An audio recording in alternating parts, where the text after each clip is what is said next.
everyone, I'm Dr. Fiona, and with me is Dr. Rachel, a CEO.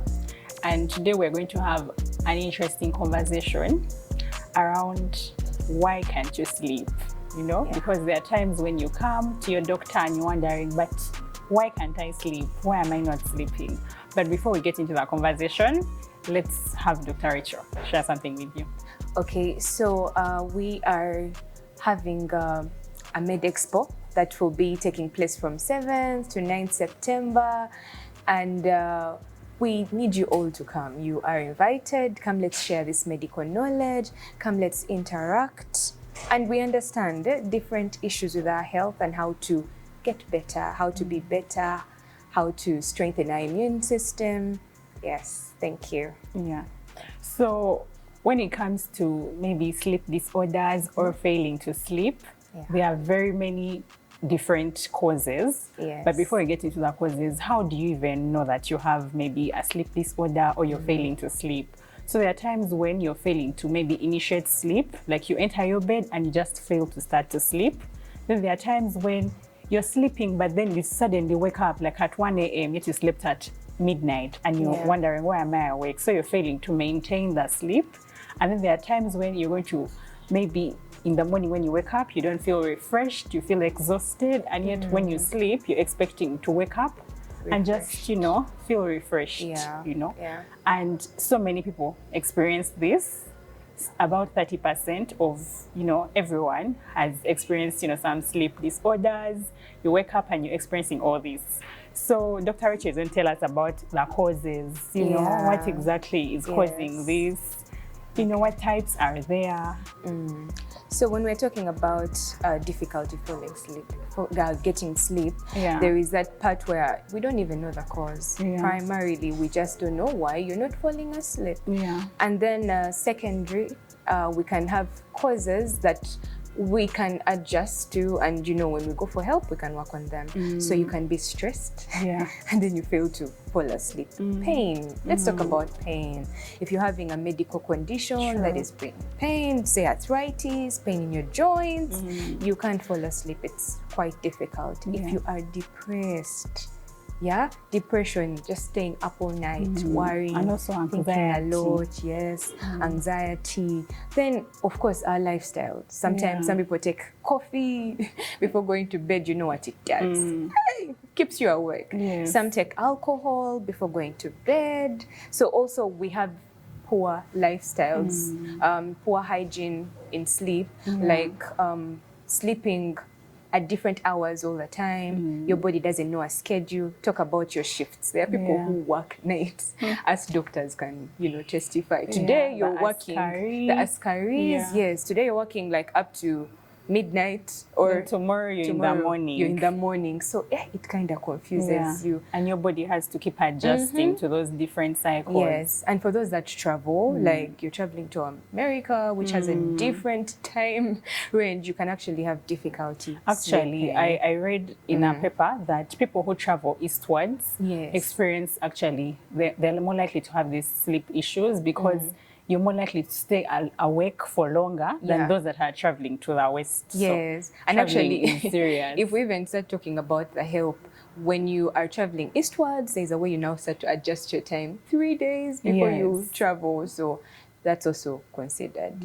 And also we can talk about maybe the time, because there are times when you maybe have a sleep issue, but it's like for a short period, let's say a few days, and that can happen. Maybe you're having like a wedding coming up, and the anxiety, the excitement, or maybe you have cold feet, and then there are times when you probably are experiencing, you're going through something, and then you're just really depressed and sad.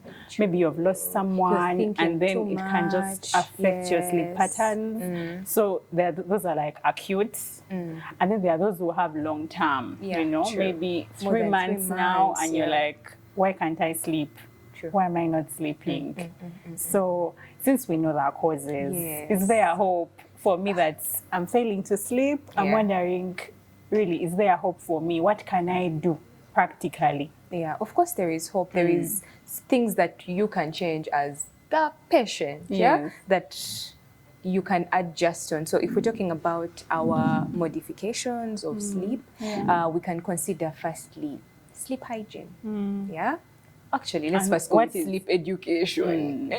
What is causing your sleep? Yeah. You meet your psychiatrist or a healthcare provider and they'll ask you, why aren't you sleeping? They teach you what causes this difficulty sleeping, why does it persist? So when you actually know, then now we can go to... You might actually have a bed that is preventing you from sleeping because it's not comfortable. Exactly. So yes. So now after that, we now go to, after knowing what is causing this, you know, now we go to what we can do with the causes and how to prevent them. So we can bring about, there is what we call stimulus control. Yes.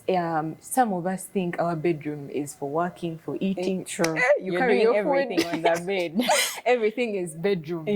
So in your mind, your sleep doesn't come naturally because your brain knows, okay, I work, I will do this, I eat from You're here. doing Netflix and chill for 3 hours on the bed. So when you're having that issue, we tell you, okay, separate your room for sleep just, and then separate your another room for your things. For your work. So your brain knows that, okay, when I go to my bed, sleep will just come naturally. Then there is sleep hygiene. I know you guys have heard of the white noises, the rain that comes in. It's actually part of there are actually playlists on a lot of the music apps that help Spotify you has sleep. that, the rain sounds. It does work. So what you can do is, firstly, like we said, don't take coffee before you go to bed. Don't take alcohol before you go to bed. Don't have a heavy meal before you go to bed. Vigorous exercises. At least 6 hours before your sleep 6 hours time. before, Actually, coffee after lunch, don't take it because it will stimulate you and you feel, I have energy. You want to attack the night. You want to attack the night, yet you're supposed to be resting for the day. So there is that. Then, so that we can avoid. Then we talk about the sleep. The noises, this white noise can help if you're having even the lights, rain. Yes, having a dark room, having a silent, quiet area. You know, some of you stay next to churches. Let's just say they pray all night. So maybe that could be the reason why you're not sleeping, because silence. And is also, important. I think it's also important for you to have maybe a sleep journal. Because you could be able to maybe tell what your problem is. Are you failing to initiate the sleep? Are you failing to maintain it? Especially when we're trying to restrict our sleep. Like one of them, when you meet your healthcare provider, they'll tell you that when you don't have sleep, leave. Get out of bed, go do something. Because most times people who are struggling to sleep, they stay in bed and try to make up for the hours they did not sleep for. So the next day, it's the same cycle. The next day, it's the same cycle. So what we need is, we tell you, wake up at the same time that you decided. Let's say you're going to be waking up at 8 a.m. You're going to be sleeping at 10 every day. Whether you've slept for 2 hours, whether you've slept for 3 hours, it's going to be difficult the first time. You'll feel tired, but over time, you'll have a more restful, a more peaceful sleep. So that's also considered. And also it helps you maintain, stabilize your sleep-wake cycle, because your body then adjusts and it knows that at this time I should be at this time I should be sleeping. And that's the interesting thing about the body. There's a way, if you align it and discipline it, it does exactly. It just works through. It just works through. But then we hadn't talked about now this lack of sleep. What does it cause? The impact. By the way, because someone might be wondering, yes, I lack sleep, but then what? Then what? Why do I need to go for help?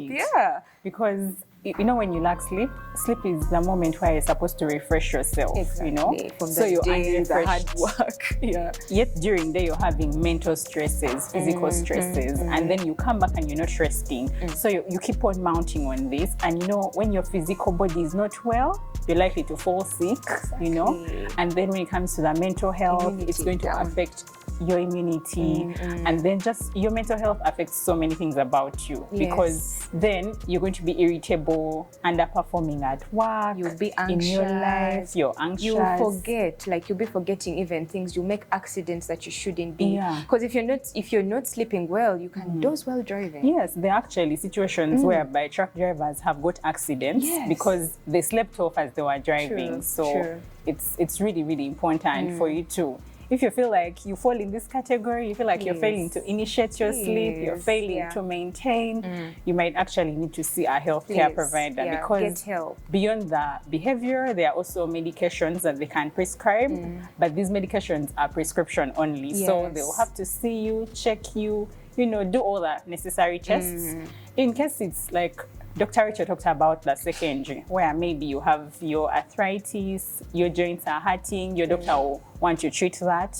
In case maybe they find out that, you know, you're having anxiety, you might have to see a psychiatrist and treat it. So yeah, there is hope. There is hope. And you know, like we will actually refer you sometimes to a psychiatrist, because it might take a process, sitting down, changing your lifestyle completely. There is the place where, you know, people who lack sleep are anxious about what is going to happen the next day, because, oh my God, I haven't slept. And you know, you're going to forget, you're not going to work well. So you need a psychiatrist to even help you through that sleep-related anxiety, because it will come. It can cause a lot of other issues.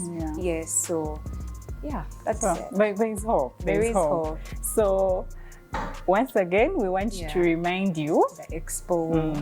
The expo. We're having an expo, and this is part of the medical literacy campaign that we are running to sort of bring this information closer to you. You know, sometimes there's a disparity. You feel like that information is for the health worker, and yet it affects you. We can get involved. It still comes with a sickness. You need to know yourself better. So and also don't forget to like, subscribe, and comment, and even any questions that you want to ask about this topic, leave in the comment section. We shall surely answer you. Thank you so much.